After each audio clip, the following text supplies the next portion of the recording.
10% సీట్లు వస్తేనే ప్రతిపక్ష హోదా ఇవ్వగలరు అని రాజ్యాంగం చెప్తుంటే కోర్టులు గాని కూటమి గాని ఏం చేస్తాయి జగన్ అని అన్న ఎరపతినేని శ్రీనివాసరావు పల్నాడు జిల్లా గురజాల నియోజకవర్గం పిడుగురాల మండలం మాచవరం గ్రామంలో గురజాల శాసనసభ్యులు ఎరపతినేని శ్రీనివాసరావు మాట్లాడుతూ భారతదేశ రాజ్యాంగం ప్రకారం ఏ పార్టీకైనా 10% సీట్లు వస్తేనే ప్రతిపక్ష హోదా దక్కుతుందని 1994 సంవత్సరంలో మేము ఎమ్మెల్యేలు అయ్యి తెలుగుదేశం పార్టీ అధికారంలోకి వచ్చిన సమయంలో ఉమ్మడి ఆంధ్రప్రదేశ్ రాష్ట్రంలో 294 స్థానాలు ప్రతిపక్ష హోదా కావాలంటే 30 సీట్లు రావాల్సి ఉండగా కాంగ్రెస్కి 25 సీట్లు మాత్రమే వచ్చాయని, అప్పుడు కూడా ప్రతిపక్షం లేకుండా పోయిందని అన్నారు.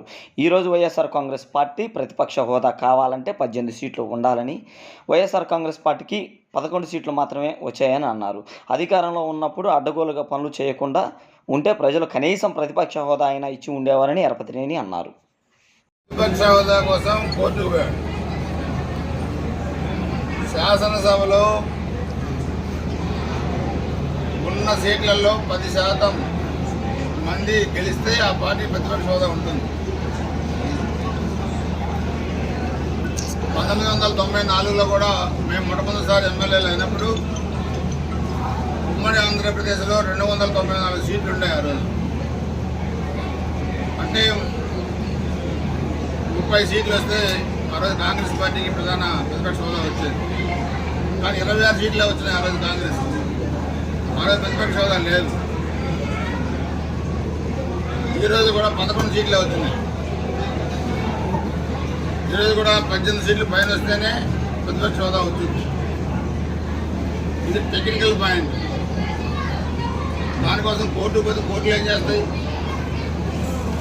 నువ్వు కోర్టుకు పోవాల్సిందే నేమేనున్న కేసులు త్వరతగతిన విచారణ జరపని పోవాలా. ప్రతిపక్ష హోదా కావాలంటే అతను పోవాల్సిందే. నా కేసులు ఎందుకు ఇంత డిలే అవుతున్నాయి? 14 సంవత్సరాలు అయింది. త్వరగా విచారణ జరపండి. నాకు ఏ జైలు ఖాళీ ఉంది చూపిస్తే వెళ్తానని చెప్పాలి. ప్రతిపక్ష కావాలంటే టెక్నికల్ పాయింట్.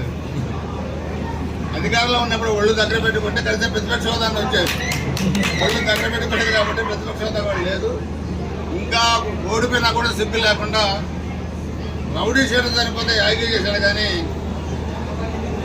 బాబా చనిపోతే అప్పుడు మా న్యాయం చేయమని అడగాలి. ఇటీవల రాక్షసత్వం పెళ్లి సిద్ధాంతాలు ప్రజలు తెలుసుకున్నారు. ఇంకా తెలుసుకోవాల్సిన అవసరం కూడా ఉంది.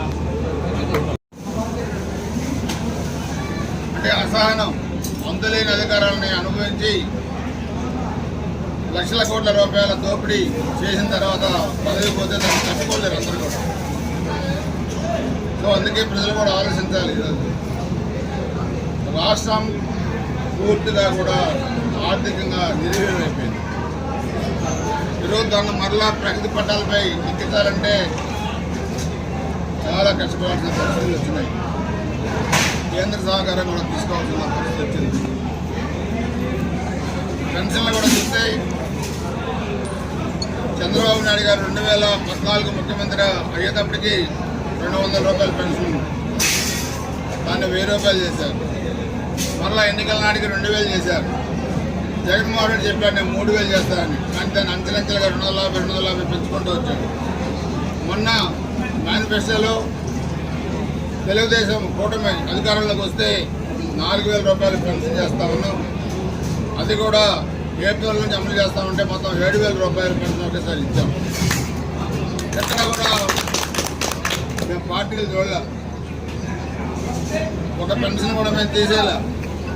కానీ తెలుగుదేశం వాళ్ళు పాపం పేదవాళ్ళైనా, పక్షవాతం వచ్చి మంచంలో ఉన్నా, అనారోగ్యంగా ఉన్నా, ఇటువంటి ఇబ్బందుల్లో ఉన్న వాడు తెలుగుదేశం ఉంటే పెన్షన్ తీసేశారు. తెలుగుదేశం ఉంటే రేషన్ కార్డు తీసేశారు. పథకాలు రానివ్వలేదు. ఈ దుర్మార్గమైన పరిపాలన ఈరోజు అంతమొంచింది. అంతమంది ఏంటంటే నరకాసుర వధ జరిగితే ప్రజలు ఎంత సంతోషంగా ఉన్నారో, వైసీపీ ప్రభుత్వం ఇంటికి పోతే అంత సంతోషంగా ఉన్నారు ఆంధ్రప్రదేశ్ ప్రజలు కూడా గుర్తుపెట్టుకోవాలి. ఇంకా బేరాలు పలుకుతున్నాడు జగన్మోహన్ రెడ్డి. తండ్రి అధికారాన్ని అడ్డం పెట్టుకుని లక్షల కోట్ల రూపాయలు దోచుకొని ఈరోజు నేరుగా ముఖ్యమంత్రి అయ్యి వ్యవస్థలన్నీ దోచుకున్నాడు. ఫ్రూట్ కేస్ కంపెనీలు పెట్టారు, కార్పొరేషన్ పెట్టి నిధులు మళ్లించారు. ఒక్క మైనింగ్లోనే దాదాపు 70-80 వేల కోట్ల దోపిడీ జరిగింది. ఇంకా బయటకు చేస్తున్నారు. నిధులు మళ్లింపు అయితే ఇంతవరకు లెక్క కూడా తెల్ల. ఇక్కడ కూడా చూస్తే మన గురజాల నియోజకవర్గంలో వేల ఎకరాల భూములు అన్యాక్రాంతం అయిపోయింది. తప్పులు రిజిస్ట్రేషన్ చేయించుకొని బ్యాంకులో పత్రాలు పెట్టుకొని లోన్లు తీసుకున్నారు. మైనింగ్ దోపిడీ చేశారు, ఇసుక దోపిడీ చేశారు, మట్టి దోపిడీ చేశారు, పేకాట క్లబ్బులు పెట్టారు, తెలంగాణ మద్యం అమ్మారు, అడ్డొస్తే బాధ్యతలు విరగొట్టారు, చాలా దుర్మార్గాలు చేశారు. రోజు వీళ్ళ భూతంగా పేపర్లు వస్తూ ఉన్నాయి. త్వరలో అధికారులు కొత్త అధికారులు ఎంఆర్ఓలు వీళ్ళంతా బాధ్యతలు తీసుకున్న తర్వాత అన్నిటి మేము కూడా విచారణ మొదలు పెడతాం. ఏం మండలంలో ఏ అక్రమం జరిగింది, దీనిలో ఎవరు బాధ్యతగా ఉన్నారు అన్నిటి కూడా ప్రభుత్వం తిరిగి స్వాధీనం చేసుకొని వాళ్ళ మీద చట్టపరంగా చర్యలు కూడా తీసుకోవడం జరుగుతుంది. బంగారంతో విరవిగిన వాళ్ళని చట్టపరంగా శిక్ష